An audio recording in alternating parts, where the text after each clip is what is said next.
and families getting wrecked and bombed and shot. And by it doesn't matter whose side is doing it. The doers are the same personality types, pro or against. But how many people truly sit and think about these things and go off and ponder? Or the AIDS sweeping through Africa when we know it was a man-created disease to depopulate. How many people go off for a walk or sit in solitude and think about this? See, most people truly want diverted from all of that. Yeah, they'll scream and shout about their own rights getting lost. They'll scream and shout when they feel the force around them getting closer to themselves. So all you're really seeing is a reaction to individuals being touched by the evil that's all around them. It's almost like screaming if someone burns you. In fact, it's very much like that. Whereas, how many of them would be screaming at all if they were not being burned? It was just everyone else around the planet that was being burned. Would they give them a second thought? You see, we're tremendously, tremendously selfish.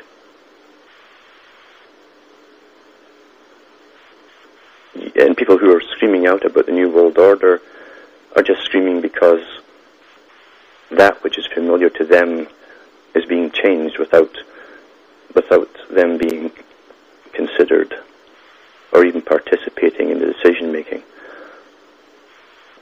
The world has been a hell for a lot of people for an awful, awful long time.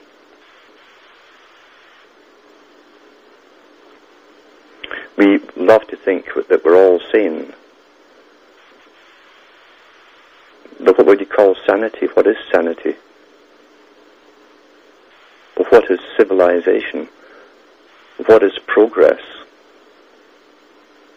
Who defines these things for us? When you stand back and look at most eras down through history, and people look back with nostalgia, they make movies, nostalgic movies, about fictional 8 times.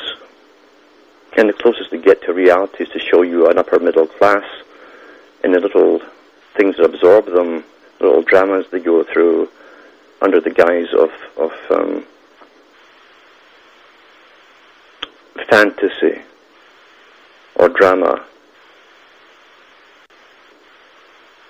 And yet they never tell you the other side of the story, when the masses of people were suffering horribly in squalor and poverty.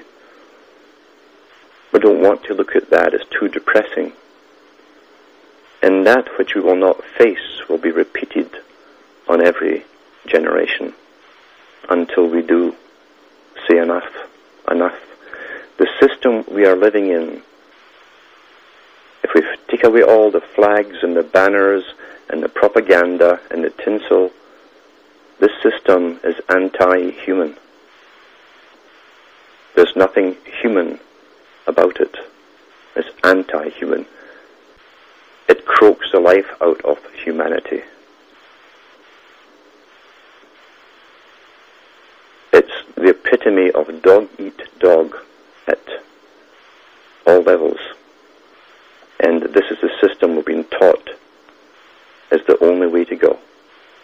And then we wonder, as everyone competes against everyone else as they leave school, they're all trained to compete and run after the carrots and elbow everybody else out the way as you try to grab that carrot. That's called civilization.